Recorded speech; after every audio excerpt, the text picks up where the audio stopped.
Guys good morning, welcome to new blog. তো আজকে হচ্ছে 10:30, এখন পর্যন্ত আমরা উঠে অনেক কাজই করছি, কিন্তু তোমাদের সাথে কিছু দেখানো হয়নি, কারণ ঘরের ভেতরে এত নোংরা হয়েছে। তো ওই জন্য পরিষ্কার করছিলাম, আর কালকে বৃষ্টিতে সব জল ঘরের মধ্যে ঢুকে গেছে। এবার ওই জন্য সব দেখো আমরা কি কি করছি। পল্লবী মুছছে, আর যাবতীয় জিনিসপত্র ছিল আমি সব সরিয়ে দিয়েছি, ও সরিয়েছে। তো ঘর বারান্দার অবস্থাটা তোমরা একবার শুধু দেখো। তো মিক্সি, বালতি, হেলমেট, সবজি রাখা সব ট্রে, এইগুলো সব নিয়ে চলে এসেছি ঘরের ভেতরে। দেখো দেখো কি অবস্থা, কালকে জল ঢুকে কি অবস্থা হয়েছে। আর দেখো এখন সব বসে বসে মুছছে। আর কালকে তো তোমরা জানো ইলেকট্রিকের সব কাজ টাজ হয়েছে, এই সব হয়েছে, এই হয়েছে বাইরে। তো চলো সব করে নিয়ে আবার তোমাদের সাথে কথা হবে। সো গাইস দেখো 11টা বাজে, দেখো তরকারি আর এই পেটাই পরোটা আর কিনে নিয়ে এসছে। আজকে বলেছি কিনে নিয়ে খেয়ে নাও, কেননা আমার ছেলে খেতে বসেছে, ও খাচ্ছে, কেন অনেক কাজ বাকি। আর এই পরিষ্কার করছি আমি, এখনো কি বলবো, ঘর মুছবো, তারপরে স্নান টান করবো, তারপরে আমার খাওয়া। তো যাই হোক, ওরা খেয়ে নিই। সো গাইস এখন বেলা 2টো, আর এই মাত্র আমি স্নান করে এলাম। ঠাকুরের পুজো আজকে আর দিইনি, এখন বিকেলবেলায় দিয়ে দেবো সন্ধ্যের সময়।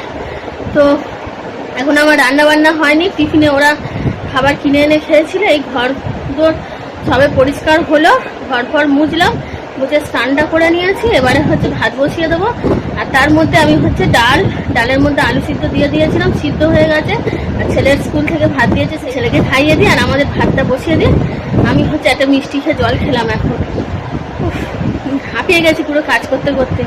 আর বিছানা তো এখনো অগোছালো হয়ে আছে, চাদর ফাদর তো তুলে সব কেচে দিয়েছি, সেগুলো খাওয়া দাওয়া করি, তারপর আস্তে আস্তে বিছানাটা গুছিয়ে নেব। আর এদিকে বাদ বাকি যা যা পরিষ্কার করা হয়ে গেছে, মানে দুজনে মিলেই করেছে, আমার বর এখনো কাজ করছে। হ্যাঁ ঠিক আছে। আর বারান্দাও পরিষ্কার করে ফেলেছি। তো যাই, আর কথা বলবো না, তোমাদের সঙ্গে আবার পরে কথা বলবো। এখন ছেলেকে খাইয়ে দিই, ডালটা একটু ফুটিয়ে নিয়ে আর খাইয়ে দেবো। ডাল সিদ্ধ হয়ে গেছে, কাঁচা লঙ্কা একটু দিয়ে একটু তেল নুন দেবো, দিয়ে আর একটু ফুটিয়ে নিয়ে আর ডালটা নামিয়ে নিয়ে চলে আসবো, এসবে খাইয়ে দিয়ে। তো চলো, আর এক কথা বারবার বলে ফেলছি, ঠিক আছে, আবার পরে কথা হবে। এখন আমি গিয়ে ভাতটাও বসিয়ে মানে পরিষ্কার করে পর্দাটা লাগিয়ে দিয়েছে। পর্দাটা আমি পুরো একদম কেচে রেখেছিলাম, ওই জন্য চকচক করছে। আর এদিকে আলমারির ওপর টোপর সব ঝেড়ে নিয়েছে, ঘর দোর পুরো একদম ঝেড়ে পরিষ্কার করে নিয়েছি। বিছানাটা আগে খাওয়া দাওয়া হোক, ভাত করি দুটো, খাওয়া দাওয়া করে তারপর বিছানাটা গুছিয়ে নেওয়া হবে। আর এদিকে জানলার এটা খুলেছে, আর আমার ছেলে খেলা করছিল এই দড়িটা বেঁধে। গাইস এখন 2:20, আরও এখনও কাজ করছে। আর আমি এদিকে আমার ছেলেকে খাইয়ে দিলাম। দেখো ভাতটা প্রায় হয়ে এসছে, আর একটু বাকি আছে এখনো, তো হয়ে যাক, ডিম ভেজে দেবো ব্যাস। গাইস এখন 4:59, আর এখন আমি ভাজছি ডিম। তো দেখো এখানে দুটো ডিম একসঙ্গে ভেজে নিচ্ছি।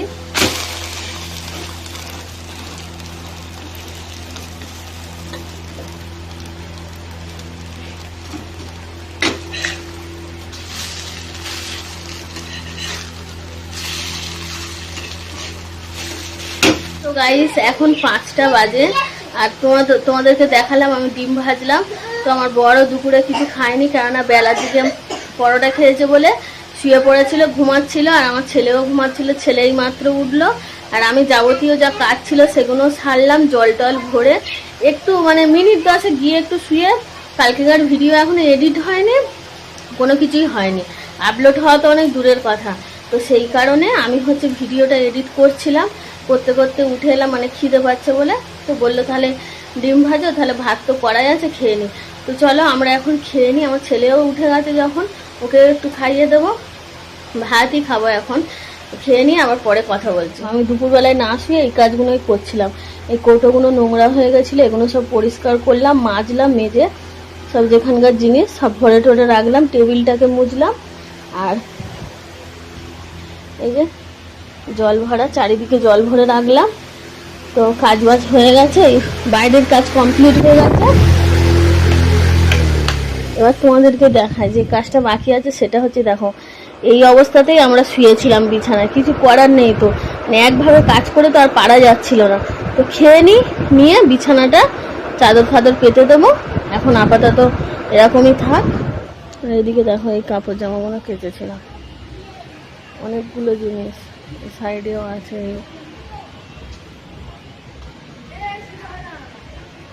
সব এগুলো সব কেচেছিলাম। তো মোটামুটি মনে হয় শুকিয়েছে, যা শুকাবে শুকাবে, না হলে খাটের ছদিনতে দিয়ে দেবো। তো এখন লাঞ্চ টাইম হচ্ছে আমাদের 5:15। কলমি শাক ভাজা, আলু লঙ্কা দিয়ে মেখেছে, ডিম ভাজা, ওটা হচ্ছে পটল ভাজা, কুমড়ো ভাজা, ডাল, আর এটা হচ্ছে চিচিঙ্গা পোস্ত। তো চলো খেয়ে নি আবার তোমাদের সাথে কথা হবে। এখানে বাবুও বসেছে, এখানে এও বসেছে। আমি খাওয়া দাওয়ার পরে ঠাকুরের খাবার দেওয়া হয়নি সকালবেলায়, ওই জন্য একেবারে ঠাকুরের খেতে দিয়ে দিলাম। জামা টামা চেঞ্জ করে গা ফা ধুয়ে ঠাকুরের থালা বাসন ধুয়ে নিয়েছে, ঠাকুরের খাবার দিয়ে একেবারে ধূপ জেলে দিয়ে, আর হচ্ছে বিছানা গোছাচ্ছিলাম। তো বিছানা গোছানো কমপ্লিট হয়ে গেছে, সেটা তোমাদেরকে একটু দেখিয়ে। দেখো বিছানার চাদর ফাদর পাল্টে দিয়েছি, বালিশের কভারও, বিছানা গোছানো একদম কমপ্লিট হয়ে গেছে। আজকের আর গোছাতে মানে বিছানা গোছানোটা তোমাদের সঙ্গে শেয়ার করতে পারিনি, গুছিয়ে নিয়ে তোমাদেরকে দেখিয়ে দিলাম। ঠিক আছে, কমপ্লিট হয়ে গেছে, জানলার জালটাও লাগিয়ে দিয়েছি। আর কালকে যে কাজ হয়েছিল না, তোমাদেরকে দেখাই। এই দেখো এই লাইটটা লাগানো হয়েছে। সো গাইস এখন 6:40 আর আমি একদম রেডি হয়ে গেছি। আমার বর আমার ছেলে একেবারে রেডি হয়ে বাইরের দিকে গেছে, ওরা বললে একটু বাইরে গিয়ে ঘুরি। তো আমি এতক্ষণ ধরে কাজ সারছিলাম, এই রেডি হয়ে গেছি, যাচ্ছি একটু বাজারে। কালকের গেছিলাম, তো কালকের বসেনি, যার কাছ থেকে আমরা সবজি টবজিগুলো কিনি, ওই জন্য এখন আমি যাচ্ছি। এসে আবার রাতের রান্না বান্না করতে হবে, আর অন্য সময় রাতে রান্না বান্না করে রেখে যায়, আজকে রান্না এখনো করিনি। তো যাই হোক, তো চলো আমার সাথে থাকো, বেরিয়ে যায় আর গিয়ে তারপরে তোমাদের সঙ্গে দেখিয়ে, যদি ও শেয়ার করে তাহলে তো দেখা হবে, না হলে এসে কথা হবে। রাস্তায়তে চলে এসেছি, আমার ছেলে এখনো বের হয়নি। তাড়াতাড়ি আয় বাবু, তাড়াতাড়ি আয়, তুই তাড়াতাড়ি আয়, আমি পরে তোর সঙ্গে কথা বলবো। দেখো চলে এসেছি সবজি কিনতে, আলু নেওয়া হয়ে গেছে, এখন বাদ বাকি সবজিগুলো নিয়ে নিচ্ছি। তো আমার ছেলে দাঁড়িয়ে আছে। সো গাইস এই মাত্র বাজার থেকে এলাম, জামাও চেঞ্জ করে নিয়েছি, হাত পা ধুয়ে নিয়েছি। এখন বাজে হচ্ছে 8:02। এবার যাবো রাতে রান্না করতে, তারপরে এসে একটু বসবো। দেখো আমার ছেলে কি বলছে, ও দেখো এটা কি বলে দে, গাড়ি, টিকটিকি লজেন্স আর গাড়ি কিনেছে, ছোট্ট বাচ্চা গাড়ি আর টিকটিকি লজেন্স কিনেছে আমার বাবু। কেমন হয়েছে তোমরা কমেন্ট করে জানাবে, ও কিন্তু সব জিনিস দেখায়। দেখো রাতের খাবার দাবার দিয়ে দিয়েছি, আর মা এসছে এই একটু আগে এলো, ভাই আর মা, তো খেতে দিয়েছি কাবলি ছোলার ঘুগনি, আর হচ্ছে মালপোয়া দিয়েছি, পটল ভাজা আর শুকনো রুটি, পরোটা বা লুচি কোনোটাই নয়। তো ভাইয়ের শরীরটা একটু ভালো নেই। সো গাইস এখন 11টা বাজে, আর দেখো আমার পিছনে বসে আছে আমার মা, তো মাথাটা একটু আঁচড়ে দিচ্ছে চুলটা। তো যাই হোক, হচ্ছে আমাদের খাওয়া দাওয়া কমপ্লিট হয়ে গেছে, জামা হচ্ছে ছেড়ে নিলাম, নিয়ে জল পড়ছিল, জল টল ভর্তি করা হয়ে গেছে, আর এবার হচ্ছে আমরা শুয়ে পড়বো, বিছানা টিছানা হয়ে গেছে। তো চলো আগে মাথাটা আমার আঁচড়ে দিক, তারপরে শোবো। সবাইকে টাটা, গুড নাইট, হরে কৃষ্ণ, আবার দেখা হবে কালকে নেক্সট ভিডিওতে। আমার ছেলে কোলে এসে বসে আছে।